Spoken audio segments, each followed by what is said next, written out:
Hello and welcome to the Alosant Innovator Series podcast. I'm April Lamont, the CEO of Alosant, and I'm excited today to be joined by BJ Jones from SouthStar. Before we get into all the detailed, wonderful conversation we're planning, I'm just dying to know how the Mayfair Mayfest went last weekend. Can you tell us a little bit about the event? It was wonderful. First of all, thanks for having me. We had a blast. This is our second annual Mayfest that we just had this last Saturday. Things seem like they're moving slow for us when we see it in the day-to-day, but it's such a world of difference from where we were a year ago at the first annual Mayfest to now.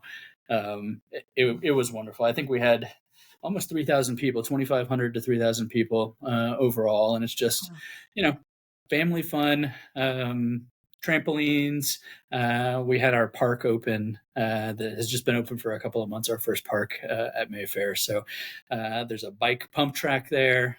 So the kids were on the bike pump track. I got to try that for the first time, which was a blast.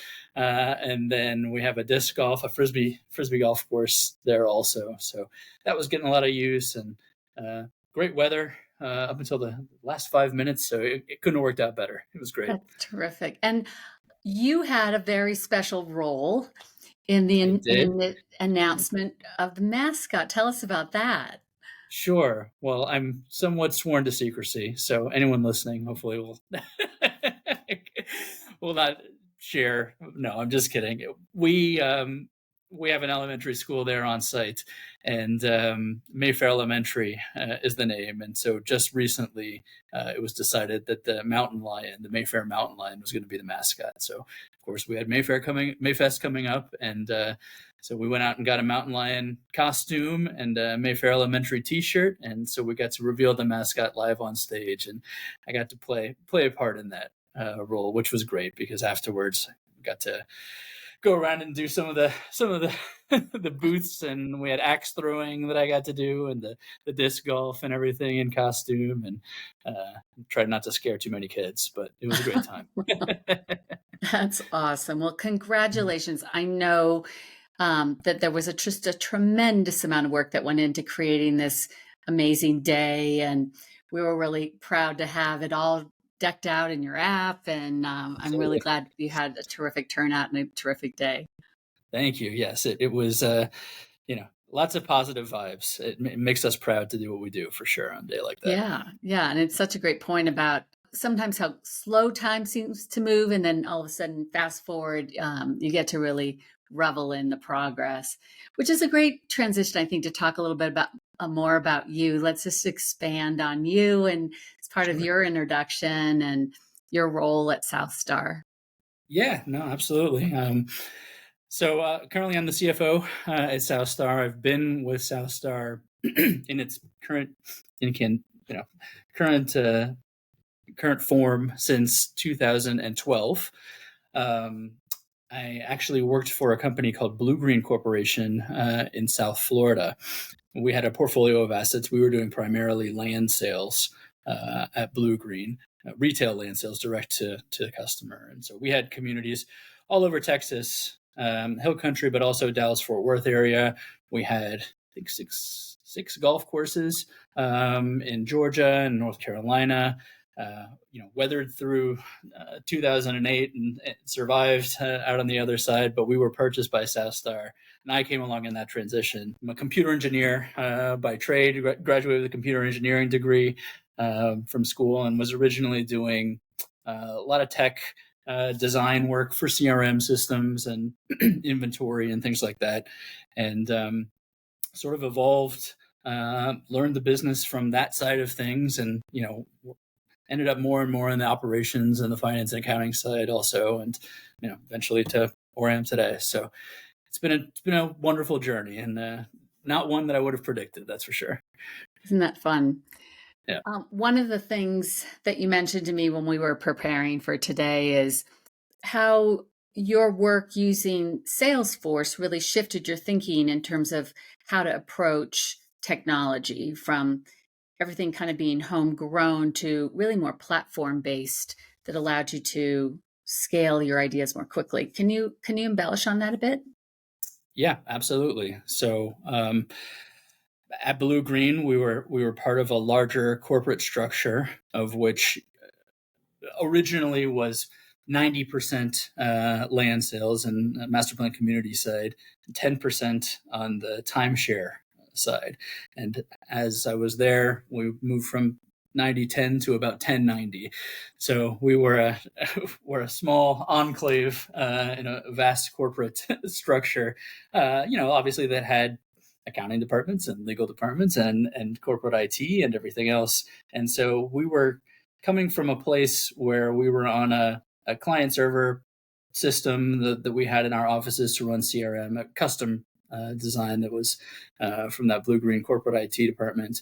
And we knew that we wanted to be more flexible. We were looking towards possibly breaking away or possibly being bought by another corporation. And so we started looking at Salesforce, and it was perfect for what we needed. We were able to basically rebuild what we had on this old client server system. But also, like you said, it was perfect because it was a platform that, grew with us. And it allowed me to use some of my software and coding abilities to be able to do some of that customization, but also some of the point and click and just a UI based customization also. So it was perfect for us. Yeah, and that's become a filter by which you look at technology today, is it not? I mean, Sure. yeah. Sure. Yeah, I love being able to get my hands dirty, try to make something myself. Fail 4 times out of 5, but really be able to do the customization myself rather than rely on a consultant or an outside company that may or may not understand the business in the same way. So I think it's super important to have a resource, no matter what business you're in, to have someone that is willing to go in and do that and not be afraid of the technical side and realize that there's problem solving and there is customization and there are systems everywhere. Right. And that's created a great partnership for us. And Mayfest is a great example of we have a toolkit to bring to you, and it's like, okay, how do we apply that against your business needs and objectives? That makes it a lot of fun, I think, on both sides. That's right. Absolutely. And especially when we're able to start at the beginning, right? We just had our first homeowner move in at Mayfair. I want to say it was October of last year. And so we're up to about 100 so far. And, having a platform like yours to be able to build around and, not just take care of the, owner events and, amenity access and things like that, but also to, as we experiment and we start trying new things, to be able to, build out Mayfest and the app as far as, reservations and guides and all that kind of thing. So no, we're really looking forward to it. Yeah, and we see that with other partners, other software in this industry that I think, and I think you said it. We talk about we think about real estate as being maybe a little slower to adopt and new technology. Can you talk a little bit about that sort of just general perception and how that shapes how you think about what you're doing at SouthStar? Well, for us in particular, coming from a retail land sales background, we were very heavy into lead generation, by online and offline sources. We did radio ads, we did newspaper, we flew airplane banners. I mean, everything. Yeah. And, our goal was to get them in the door and to get them talking to a rep without giving them too much information. We didn't want to disqualify them, right? That once we got them with the rep would take over. And just for clarity, for those who may not know what you mean, when you say retail, you're selling the land directly to the that's home, right. The consumer. Yes, that's correct. We would sell lots individually, one at a time to pre-retirees a lot of times, or second home buyers that were looking to purchase a lot, generally a larger lot in Texas for sure, 1 acre plus. And we didn't have any time frame to build. So you'd purchase the lot, you could sit on it for 15 years until you were ready to build your dream home or your retirement home. And that was a vital market in Texas for a very long time.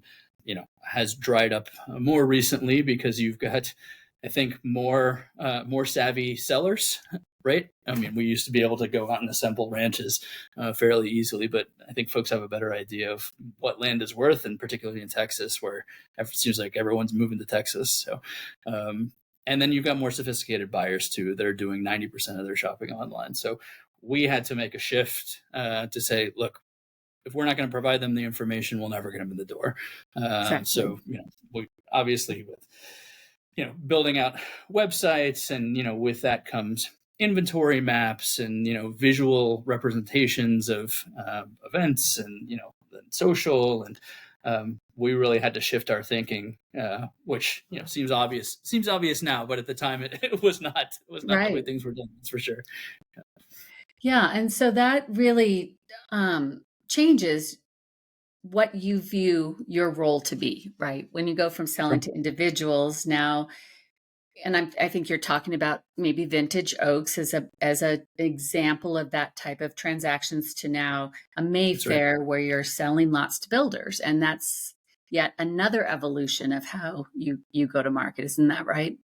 Absolutely. And, because Mayfair is so large, it's almost 1,900 acres. We know we're going to be around for 15 years. We know we're going to, owner relations and the property management side of things is much more a piece of what we're doing now. And I would be reticent to say, but back at Vintage Oaks, we were the same type of deal. We were going to be there for a long time. It was a 15-year plus community, and we had folks coming into our sales office that we had already sold the lots, but they were asking property management type questions. They need a key to the pool, and we got tired of saying no. The property owner's office is down the hall, and we said, why don't we just start our own property management company? So Salesforce was actually really instrumental in helping us do that and building out customer portals post-sale and handling that post-sale relationship and communication a lot better. And we had some talented folks that grew out of that side of the business. We've since spun off the neighborhood company, but that was a learning process for us as well, as building a system to handle that post-sale process and an owner relationship. Right. And now as you move into the role of supporting builders who then are going to, at least at the transactional level, they're going to own that part of the relationship before they come back to you again as residents. It's Absolutely. yet required a different set of priorities and systems and skills, right? For sure. Well, I mean, number one, we want to build a desirable community that people want to live in, right? So we can't say, oh, we sold the lots to the builders and now our job is done.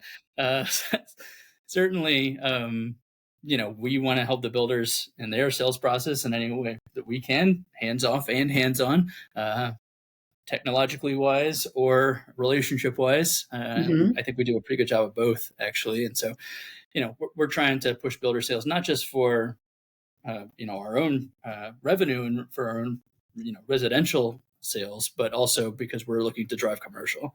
And so, Mayfair has, I think, 2.5 miles overall of highway frontage on I-35, which is one of the busiest corridors in Texas, certainly between San Antonio and Austin. So we have a lot of visibility, and we have a lot of potential for some commercial sites, some industrial sites. I mentioned the school is going to be there. So a lot of our job is not just centered around moving homes and selling lots to the builders, but creating the rooftops to also generate value in the commercial, and then also building up the commercial as its own amenity, right? Yeah. A lot of it, more and more, we are seeing that is at the top of the list for resident desires, is nearby commercial, walkable, shopping, sports dining, bar, or a pizza shop, or a florist, bakery, things like that. So we are working on a lot of ideas to try to incorporate some of that also. We have a sort of we call it Midtown Mayfair, which is right next to the elementary school. It's right next to other commercial and some residential. It's sort of in the middle, and we really think that's going to be a hub of activity that's all completely walkable and trail connected. That we're going to be looking with some commercial partners to activate that space here pretty soon over the next couple of years. So we're excited about that part. Me too, because what I really see in Mayfair is taking the master plan community concept that we have known for many years now, and saying, how do we take that and elevate it to a destination? So Sure. yes, we'd love you to live there, but if you don't live there, we'd still love you to come and shop, or your kids might wind up coming to our school, or Absolutely. there's any number of ways to activate now this destination. Can you share a little bit, when you think through that lens, does it create new demands on you, the developer, and how you think about the development horizon for the project? There's all kinds of vectors that we look at, especially with commercial, right? There's how much can we sell the land for? When can we sell the land? Are the two most obvious ones, but things like sales tax creation, things like appraised value in a district, and then just overall, like I mentioned, commercial as an amenity, Right. and desirability. We can afford to be picky, and like I said, we have such high visibility that we have tons of interest in the commercial, luckily, and so we're really trying to get it right. And it's that part of it is new to us. Yeah. We have some communities that are more rural, or have commercial is less of a component, but in that Mayfair, it's a new animal, and we are doing our best to to listen to all the stakeholders, the builders themselves, the residents. Like I said, we're doing a lot of surveying and things. And, what would you like to see in the community? I'm going to put you on the spot a little bit. When I think about this new concept, I think about Nexton in the Charleston area. I think about Welland Park, outside of in Venice, Florida, or Newfields, a new community. Who have you looked at as an example of, gosh, here are folks that we can learn from as we embark in now this idea of destination? We've had a long relationship with Hillwood, and somewhere like Wolf Ranch, I think, is starting to tap into some of that. Actually, out near me in Georgia is Seven Hills, which is a 4-star community that is their residential has been just blowing it out of the water, and they're really starting to build that commercial hub now. Every time I'm out there, I live probably about 5 miles from there, and every time I'm out there, there's new commercial going up, and it's exciting to see. But yes, and that's an interesting model. I mean, they're a client of ours as well, and they're partnering and generating revenue for their app through partnerships with those retailers who want access to the people that live there. So it's really creating a really nice symbiotic relationship. And it is a little bit of chicken and egg, isn't it? You need to have some people to draw the commercial, and the commercial needs to be something that your residents are looking for. That it just seems to be a bit of a balancing act. I mean, it makes a lot of sense, right? People are looking for a place to go, that after a Little League game, or, watch the Super Bowl, or, having that local hub and having that go-to spot is such a key part of quality of life, I think, that you've got a tailor-made customer base, literally steps from you, that are looking for ways to walk in your door. So any way that you can entice them, I think it makes a lot of sense. So. Yeah. You and I have had conversations now for many years, and one of the things that I always respected about you and the way you do your work is this balance between technology and relationships. And we really can't have one without the other, it seems to me. Certainly not. Yep. Share more about your philosophy on that. Sure. We are, first of all, we're a small shop. I think we're up to 14 now, and that is on the high side over the last 5 years or so, especially since we've dropped the retail sales component of things and don't have a staff of sales reps. So we rely heavily on local relationships.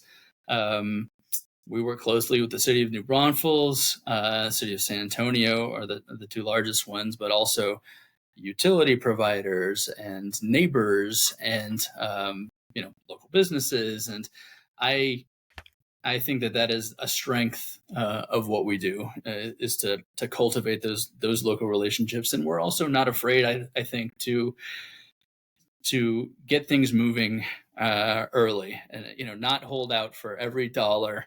Especially early in a project, momentum is so important to us and so important to a master plan community in general. Mm-hmm. Once you lose it, it's hard to get back. So I don't want to say we do lost leader sales, but we are willing to, like I said, not necessarily maximize profit to be able to build those relationships because we know that we're going to be around, like I said, for 10 years, 15 years. Such a great point about momentum. And I think that's true in all businesses, is you do so much work to ignite it.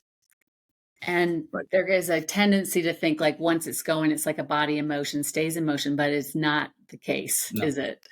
No, absolutely not. There are a lot of competitive projects and I don't know, talk a little bit more about how you think about it. I look at your event strategy, for example, as a way to continue that momentum, feed that spark of interest.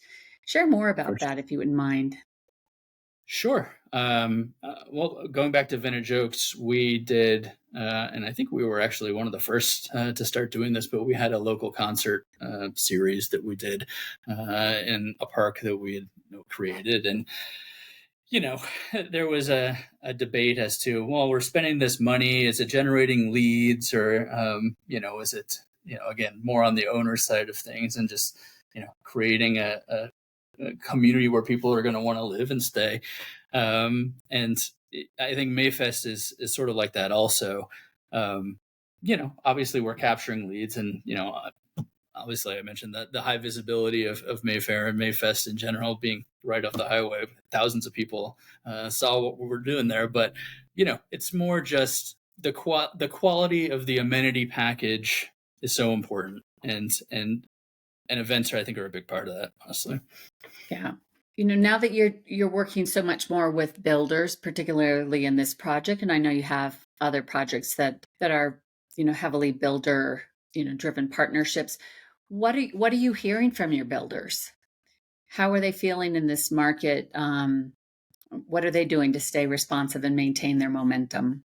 It is amazing how different they all are to me. That they some of them are so much more aggressive.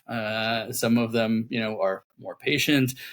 Some of them will sit on land and hold it, and some of them will, start the second the pen hits the paper before the ink is dry on a deal. And I think we have a great set of builders for sure. We're really trying to strive for differentiation in product, and not just on the the single family detached side, but also with townhomes and BTR, and so we have some cluster product. And I think that obviously there are macro conditions going on with rates, that everyone knows about, but there is no place that I'd rather be than Texas, and there is no place in Texas that I'd rather be than San Antonio and New Braunfels. It's just a different market, than DFW and Houston. I feel like are somewhat more boom and bust, and we just have this steady growth, built in. That our challenges are not with demand and are not with pricing; it's with infrastructure. Right. And so it's dealing with those utility companies and the relationships there, and making sure that, not just that we're able to be serviced, but that in a lot of cases we're prepaying for that infrastructure that we know is going to be required. Again, create that relationship with, the local municipalities, but also with the public, to understand that, we're not coming in and scraping the lands and we're gone. We are firm believers in smart growth, and we are, exploring new areas with reuse. We have a state-of-the-art temporary wastewater plant that we have built that is, far exceeds Texas standards in terms of treatment and whatnot. And so we're working with the utility provider and trying to figure out the best way to keep that going even after we've connected to their system. So we're excited about that. That's good. That's really good. Well, congratulations on all the success at SouthStar. I know lots of people in the industry look at what you guys are doing. You're lean and you're yet ambitious and flexible and really looking at how to blend those relationships and the technology together to be more efficient and just, work together. And we're all trying to, at the end of the day, create communities people want to live in and they tell their friends Absolutely. and family about, and it makes it really fun. And it does. And it's, not just that people want to live in, but that we want to live in. We are spending so much time there and, have so much of a local presence. We want to be part of it also. That's a great point. At this point, BJ, I want to shift and go back to you and talk a bit more about you. We like to come back and ask each guest a couple of questions. And I always am so excited to hear the answers because people, it reveals a little bit about themselves and what's important to them. And so it's your turn in the hot seat.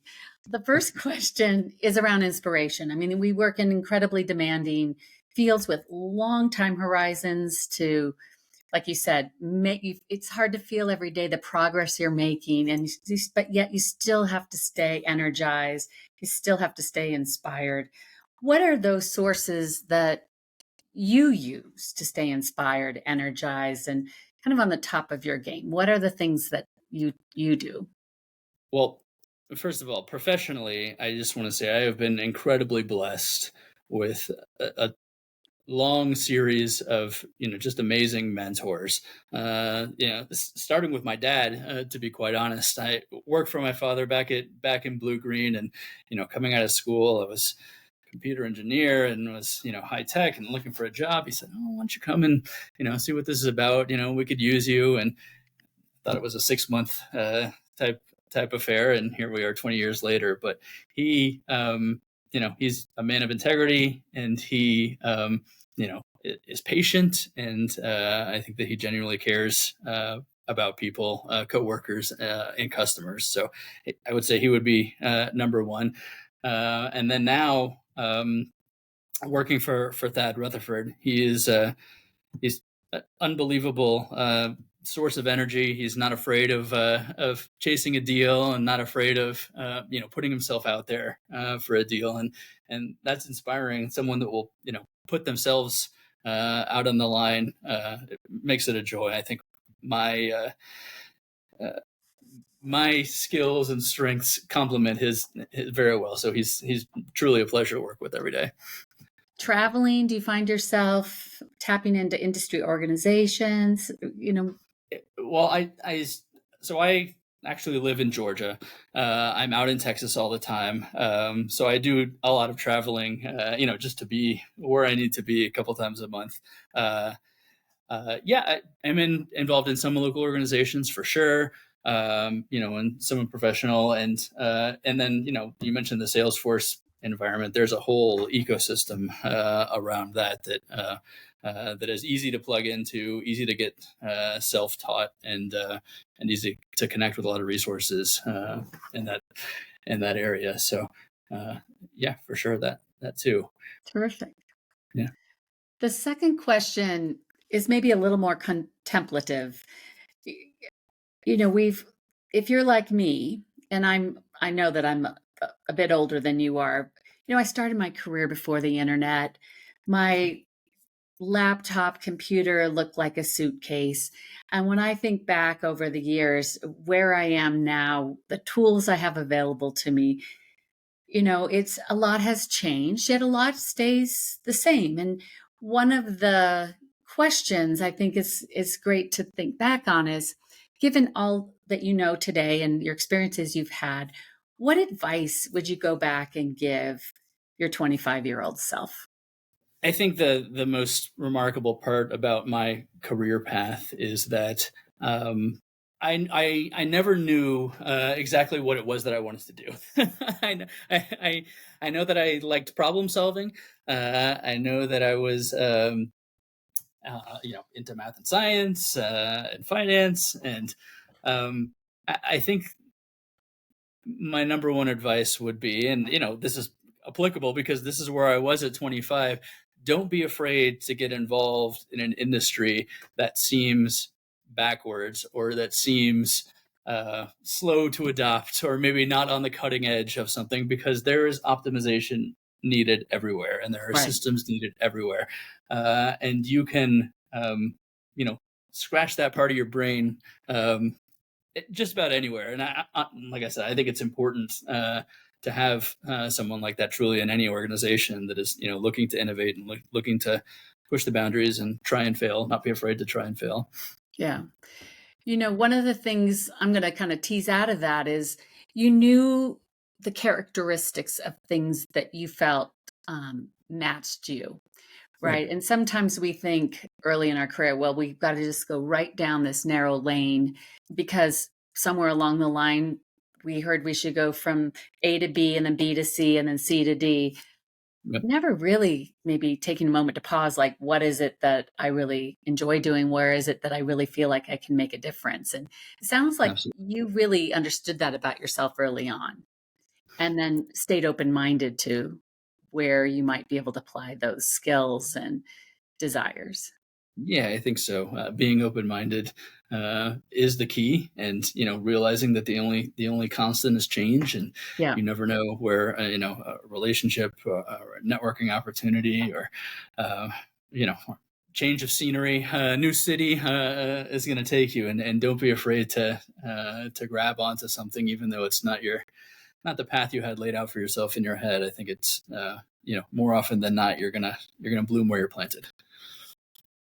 I love that expression. I think I think that's terrific. Bloom where you're planted. Exactly. That's right. BJ, this has been a great pleasure to share this time Thanks with so you. much.